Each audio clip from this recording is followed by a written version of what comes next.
السلام علیکم ورحمۃ اللہ وبرکاتہ۔ صحیح بخاری، اس میں ہم صحیح بخاری کے جو احادیث ہیں ان کا متن اور اس کا اردو ترجمہ کرتے ہیں۔ اسی سلسلے کی یہ دو حدیثیں ہم بیان کر رہے ہیں جو آپ کے سامنے اسکرین میں دکھائی دے رہی ہے۔ حدیث نمبر 41 اور 42 باب ہے باب حسن اسلام المرء۔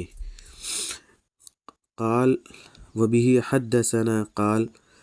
مالك أخبرني زيد بن أسلم أن عطاء بن يسار أخبره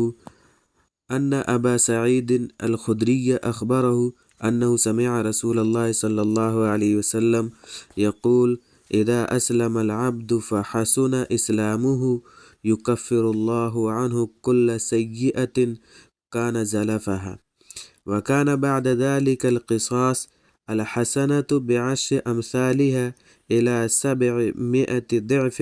والسيئة بمثلها إلا أن يتجاوز الله عنها۔ ابو سعید خدری رضی اللہ عنہ روایت کرتے ہیں، فرماتے ہیں کہ میں نے رسول اللہ صلی اللہ علیہ وسلم کو فرماتے ہوئے سنا کہ جب کوئی شخص مسلمان ہوا پھر اس کا اسلام اچھا ہوا، یعنی وہ سچا پکا مسلمان ہوا، تو اللہ اس کے تمام گناہ معاف فرما دیتے ہیں جن کے قریب وہ گیا ہے، یعنی گناہوں کا ارتکاب کیا ہے۔ پھر اس کے بعد حساب کا نمبر آتا ہے اور ضابطہ یہ ہے کہ نیکی کا بدلہ 10 گنا سے 700 گنا تک بڑھایا جاتا ہے اور برائی کی سزا اس کے برابر دی جاتی ہے، مگر یہ کہ اللہ تعالیٰ اس کی برائی سے درگزر فرمائے۔ یعنی اگر کوئی انسان نیکی کرتا ہے تو اللہ تبارک و تعالیٰ اس کو 10 سے 700 گنا تک کا ثواب دیتا ہے، لیکن اگر کوئی برائی کرتا ہے، کوئی گناہ کا کام کرتا ہے تو اس گناہ کا بدلہ جو ہے اللہ ایک ہی دیتا ہے۔ وَبِهِ حَدَّثَنَا اسحاق بن منصور قال حدثنا عبد الرزاق قال اخبرنا معمر عن حمام عن ابي هريره قال قال رسول الله صلى الله عليه وسلم اذا احسن احدكم اسلامه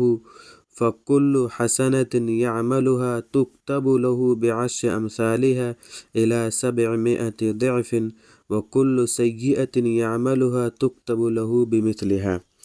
ابو ہریرہ رضی اللہ عنہ فرماتے ہیں کہ رسول اللہ صلی اللہ علیہ وسلم نے فرمایا، جب تم میں سے کسی نے اپنے اسلام کو شاندار بنایا تو ہر وہ نیکی جس کو وہ کرے گا تو اس کا ثواب 10 گنا سے 700 گنا تک لکھا جائے گا،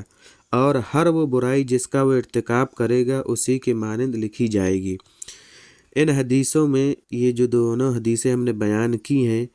ان میں ایک بات تو یہ ہے کہ صدق دل سے اسلام قبول کرنے سے سابقہ تمام گناہ معاف ہو جاتے ہیں، اور دوسری بات یہ ہے کہ ثواب کا یہ ضابطہ بیان کیا گیا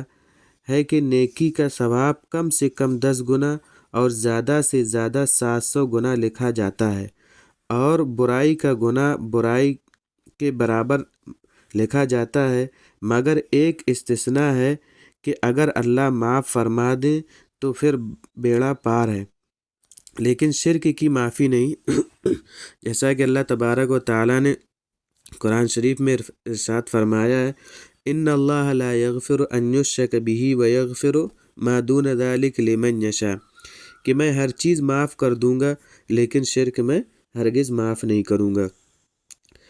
اور حضرت عمرو بن عاص رضی اللہ عنہ سے مروی ہے کہ رسول اللہ صلی اللہ علیہ وسلم نے فرمایا، ان الاسلام یہدم ما کان قبلہ، یعنی جو انسان اسلام قبول کرتا ہے تو اس کے سابقہ جتنے بھی گناہ ہوتے ہیں وہ سب معاف ہو جاتے ہیں۔ یہ حدیث جو ہے دلیل کے طور پر استعمال کی ہے ہم نے کہ اسلام قبول کرنے سے سابقہ گناہ منہدم ہو جاتے ہیں، اور یہ عمرو بن عاص رضی اللہ عنہ سے مروی ہے۔ یہ تھے ہماری آج کی 2 حدیثیں جو ہم نے آپ کے سامنے بیان کی۔ امید ہے کہ آپ کو ہمارا ویڈیو اچھا لگا ہوگا، اور مزید ویڈیو دیکھنے کے لیے ہمارا چینل سبسکرائب کریں اور بیل آئیکن پریس کریں تاکہ ہمارے تمام ویڈیوز آپ کو بر وقت پہنچتے رہیں۔ السلام علیکم ورحمۃ اللہ وبرکاتہ۔